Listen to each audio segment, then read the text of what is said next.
ইতিমধ্যে যেহেতু হামলা হয়েছে, ফলেতে এই আশঙ্কাটা তো রয়েই যায় যে নির্বাচনের দিন তারা কীরকম আচরণ আমাদের সাথে করতে পারেন। একই সাথে যারা গণভোটের পক্ষে ক্যাম্পেইন করেছেন, আমরা সেই গণভোটের ক্যাম্পেইনের আমরা দেখেছি ঢাকার বেশ কিছু জায়গায় আমাদের জুলাইয়ের যোদ্ধারা, বৈষম্যবিরোধী ছাত্র আন্দোলনের নেতৃবৃন্দ যারা গণভোটের পক্ষে ক্যাম্পেইন করছে তাদের উপরে কিন্তু নানা ধরনের হামলা বাধা দেওয়া হচ্ছে। তাহলে যিনি তারেক রহমান তিনি গণভোটের পক্ষে দিলেন, শুধু লোক দেখানো দিলেন, আর তৃণমূল তার ন্যায়ের পক্ষে অবস্থান কিছু কিছু জায়গায় নিয়েছেন, এটি আসলে তো এক ধরনের মুনাফিকি আচরণ। ফলে আমরা মনে বলবো যে বিএনপি সাংগঠনিকভাবে নির্দেশনা দিয়ে তাদের এই অবস্থানটি যেন স্পষ্ট করে। কারণ তৃণমূলে বলা থাকবে যে জাস্ট উপরে বলা হয়েছে গণভোটের পক্ষে, আর তৃণমূলে গণভোটের জন্য বাধা দিবে। এবং আমাদের জাস্ট লিফলেটটা যদি দেখেন, ডান পাশেই লেখা শাপলাগুলিতে ভোট দিন, বাম পাশেই লেখা গণভোটে দিন। এই যে দুটিকে একটা পোস্টারে নিয়ে আসা, আমার মনে হয় না আর কোনো দলের এইরকম একই পোস্টারে গণভোট এবং মার্কাটা একসাথে সংযুক্ত করেছে।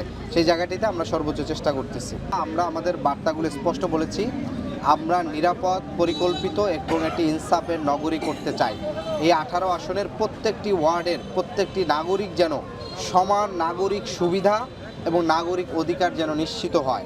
আমার দক্ষিণখানের একজন ওয়ার্ডের বাসিন্দা, সে নাগরিক সেবা পাবে না, কিন্তু আমার আরেক জায়গার পাবে, এটি যেন এই বৈষম্যটি যেন না হয়। ফলে পুরো নাগরিকের নাগরিক সেবা, নাগরিক অধিকার নিশ্চিত করা, এটা আমাদের প্রথম বার্তা। আশা করি আগামী 12ই ফেব্রুয়ারি ঢাকা 18 বাসীরা গণভোটে হ্যাঁয়ের পক্ষে এবং একই সাথে ঐক্যবদ্ধ বাংলাদেশকে সন্ত্রাস, চাঁদাবাজের বিরুদ্ধে, ভারতীয় আধিপত্যবাদের বিরুদ্ধে, জুলাই গণহত্যায় যারা গণহত্যায় সংগঠিত হচ্ছে সেই গণহত্যার বিচার করতে মানুষ ঐক্যবদ্ধ বাংলাদেশের পক্ষে থাকবে।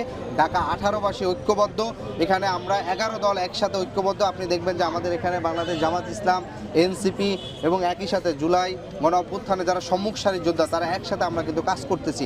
ফলে সেই জায়গাটি কিন্তু আরও বেশি নিশ্চিত হবে।